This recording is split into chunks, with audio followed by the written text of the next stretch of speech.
اعوذ باللہ من الشیطان الرجیم بسم اللہ الرحمن الرحیم ان ھذا القرآن یہدی للتی ہی اقوم، بے شک یہ قرآن وہ راستہ دکھاتا ہے جو بالکل سیدھا ہے، جو بالکل سیدھا ہے۔ اللہ اکبر۔ راستے دکھانے والے کئی گائیڈر ہوتے ہیں، رہنما ہوتے ہیں، ہر کوئی اپنا اپنا راستہ دکھاتا ہے، لیکن جو راستہ قرآن دکھاتا ہے وہ بالکل سیدھا ہے۔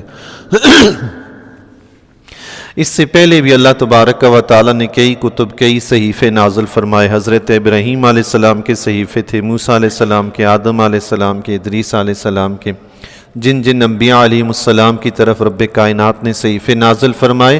اس سے پہلے لوگوں کو وہی ہدایت دیتے تھے، لیکن اب جب قرآن آ گیا تو رب نے فرمایا اب آخری راہ دکھانے والا، بالکل سیدھی راہ دکھانے والا صرف یہی قرآن ہے۔ ظاہر ہے گھر پہنچنا ہے تو اس کے لیے بھی راستہ چاہیے، آفس پہنچنا ہے تو اس کے لیے بھی راستہ چاہیے، تو رب تک پہنچنا ہے اس کے لیے بھی تو کوئی راستہ چاہیے نا۔ یہ دنیا کی یہ زمین کے راستے گھر تک، آفس تک پہنچاتے ہیں، یہ قرآن کا راستہ رب تک پہنچاتا ہے۔ اللہ تعالیٰ اس پہ چلنے کی توفیق عطا فرمائے۔ تو اللہ تعالیٰ نے فرما دیا یہ آخری راستہ ہے جو اللہ تک پہنچانے والا ہے، بالکل سیدھا راستہ ہے۔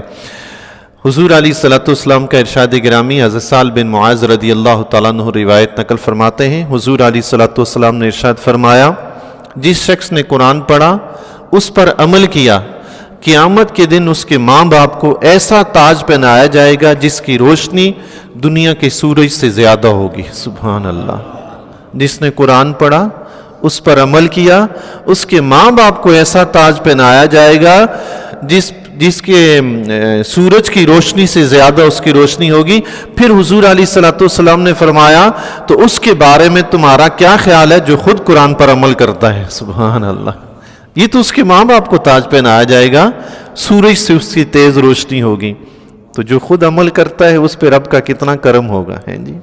تو اپنے بچوں کو لگا دیں، اس پہ عمل کریں، کل قیامت کے دن آپ کے سر پہ تاج سجا ہوا ہوگا۔ سبحان اللہ۔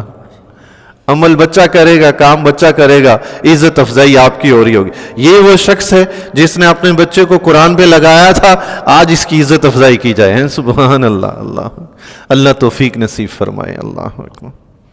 قرآن پڑھائیں تو اس کے ساتھ ساتھ جو قرآن کے احکام ہیں نا ان پر عمل کروائیں، تو پھر آپ دیکھیے گا آج دنیا میں آپ اللہ کے قرآن کو عزت دیں، کل رب تمہیں عزت دے گا۔ سبحان اللہ۔ دنیا میں بھی دیتا ہے جی، وہ ایسا پروردگار ہے جو قرآن پہ عمل کرتا ہے، دنیا میں بھی عزت دیتا ہے، آخرت میں بھی دیتا ہے۔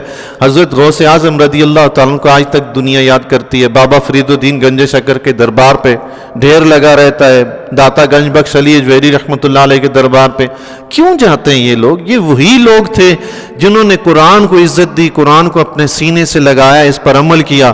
آج دنیا سے رخصت ہونے جانے کے بعد بھی ان سے اتنی محبت کرتی ہے کہ ان کے مزار کے قدموں میں جا کر بیٹھتی ہیں۔ سبحان اللہ۔ یہ رب عزت دیتا ہے۔ دیکھیں نا، دنیا میں بھی رب نے عزت دی، اور آخرت میں جو عزت دے گا وہ سب سے سوا ہوگی۔ سبحان اللہ۔ اور حقیقی عزت تو ہے ہی آخری نا۔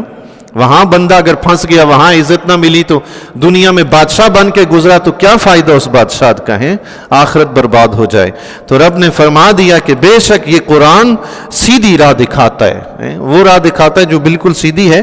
وَيُبَشِّرُ الْمُؤْمِنِينَ، اور مومنوں کو خوشخبری دیتا ہے۔ سبحان اللہ۔ مومنین کو خوشخبری دیتا ہے۔ کون سے مومنین؟ کہنے کو تو ہر کوئی کہتا ہے میں مومن ہوں، میں مسلمان ہوں، لیکن قرآن خوشخبری کن کو دیتا ہے؟ فرمایا الذین یعملون الصالحات، وہ مومنین جو نیک اعمال کرتے ہیں۔ اللہ اکبر۔ بندہ ہے تو مومن، ہے تو مسلمان، چوریاں، ڈکیتیاں، قتل و غارت، بدماشی، غنڈہ گردی ہر وقت اس کسی میں گھسا رہتا ہے۔ پھر وہ کہے کہ جناب میں مروں گا تو میرے لیے حوریں راہ دیکھتی ہوں گی، میرا قبر میری جنت کا باغ بن جائے گی۔ ایسے نہیں ہوگا بھائی۔ رب نے بار بار قرآن میں فرمایا ہے نجات ان کو ملے گی جو نیک عمل کرتے ہیں۔ وہ کریم ہے، فضل فرمائے تو کچھ پتہ نہیں کس پہ فرما دے۔ کافر کو بھی مرنے سے پہلے توبہ کی توفیق دے دے، وہ کر سکتا ہے۔ مرنے سے پہلے اس کو ایمان کی دولت دے دے، وہ دے سکتا ہے، وہ پروردگار ہے۔ لیکن ہمیں پتہ تو نہیں نا، ہمیں تو یہی پتہ ہے نا کہ یہ برے اعمال ہیں، ان کا نتیجہ یہ ہے جہنم، یہ اچھے اعمال ہیں، ان کا نتیجہ یہ ہے جنت۔ تو ہمیں تو جس کا پتہ ہے وہ کرنا ہے نا، جس کا پتہ ہی نہیں تو وہ تو اللہ پہ چھوڑے نا۔ تو رب نے فرمایا قرآن مومنین کو خوشخبری دیتا ہے، مگر کن مومنین کو فرمایا؟ ان مومنین کو خوشخبری دیتا ہے جو نیک اعمال کرتے ہیں۔ کس بات کی خوشخبری دیتا ہے؟ فرمایا ان لہم اجرا کبیرا، بے شک ان کے لیے بہت بڑا اجر ہے۔ سبحان اللہ، تھوڑا سا نہیں، چھوٹا سا نہیں، بہت بڑا اجر ہے۔ یہ اجر کبیر فرمانے والا کون ہے؟ رب۔ رب نے فرمایا اجر کبیر ہے تو ہوگا بھی پھر کبیر۔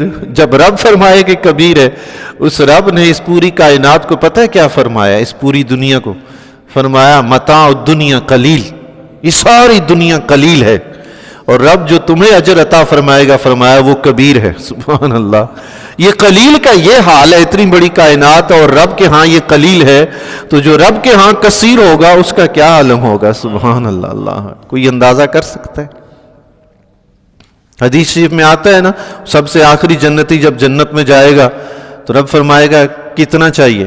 سوچ۔ وہ سوچے گا، رب فرمائے گا جتنا تو نے سوچا اتنا دیا، دنیا کے بادشاہ کے برابر وہ سوچے گا، تو رب فرمائے گا تمہیں اتنا دیا، اس کے ساتھ اتنا اور، اس کے ساتھ اتنا اور، اس کے ساتھ اتنا اور۔ سبحان اللہ۔ اب راضی ہے وہ، پانچویں بار رب فرمائے گا نہیں، چوتھی بار فرمائے گا اس کے ساتھ اتنا اور، وہ خوش ہو کر اچھل پڑے گا، بولے گا مولا بس میں راضی ہوں۔ رب فرمائے گا اچھا اس کے ساتھ 10 گنا اور۔ سبحان اللہ، اللہ اکبر، اس کے ساتھ 10 گنا اور، اللہ اکبر۔ کیسے رب بندے کو راضی کرے گا؟ ہیں خودی کو کر بلند اتنا کہ ہر تقدیر سے پہلے خدا بندے سے خود پوچھے بتا تیری رضا کیا ہے۔ سبحان اللہ۔ اللہ سیدھی راہ قرآن دکھائی اور فرمایا یہ قرآن پہ جو عمل کرتے ہیں نا تو قرآن ان کو خوشخبری دیتا ہے، کس کی؟ کہ رب کے ہاں تمہارے لیے اجر کبیر ہے، بہت بڑا اجر ہے۔ اللہ اکبر۔ وَأَنَّ الَّذِينَ لَا يُؤْمِنُونَ بِالْآخِرَةِ، اور وہ لوگ جو آخرت پر ایمان نہیں رکھتے، اعتدنا لہم عذابا علیما، بے شک ہم نے ان کے لیے دردناک عذاب تیار کر رکھا ہے۔ آخرت پر ایمان ہی جی سب کچھ ہے اللہ کے فضل و کرم سے۔ اب جس کا آخرت پر ایمان ہی نہیں ہے وہ اپنے آپ کو گناہوں سے، برائی سے بچائے گا کیسے؟ جو بندہ کسی ملک کے قانون کو ہی نہیں مانتا ہو، بڑا گنڈا بدماش بنا پھرتا ہو، وہ اس پہ عمل کیا کرے گا؟ جب عمل نہیں کرے گا تو سزا سے بچ پائے گا؟ ہاں، حکومت اگر ناکارہ نہ ہو تو سزا سے بچے گا، اگر حکومت ہی ناکارہ ہو، ہیں بالکل لاغر کمزور، ہاتھ پاؤں سے لولی لنگڑی ہو، تو پھر وہ اس کا کچھ نہیں بگاڑ سکے گی۔ لیکن رب کی حکومت ایسی نہیں ہے کہ کوئی اس کے آگے چون چرا کر سکے۔ ہاں، اس کے آگے کوئی نہیں کر سکتا۔ دنیا میں تو تم چلا لو گے کہ میں اس قانون کو نہیں مانتا، اس کو نہیں مانتا، لیکن رب کے ہاں پھر یہ چون چرا نہیں چلے گا وہاں پہ۔ تو رب نے فرمایا جو ایمان لائے ان کے لیے خوشخبری ہے رب کے ہاں، ایمان لائے نیک اعمال کیے ان کے لیے رب کے پاس خوشخبری ہے، اور جنہوں نے ایمان ہی تسلیم نہیں کیا، اللہ اور اس کے رسول کو مانا ہی نہیں، تو رب نے فرمایا ان کے لیے دردناک عذاب تیار کر رکھا ہے۔ اس پروردگار سے دعا ہے جس طرح اس رب کریم نے اپنے فضل سے ہمیں ایمان کی دولت بخشی ہے، اپنے پیارے حبیب علیہ الصلوۃ والسلام کے وسیلہ جلیلہ کے طفیل حسن اعمال کی بھی توفیق عطا فرمائے۔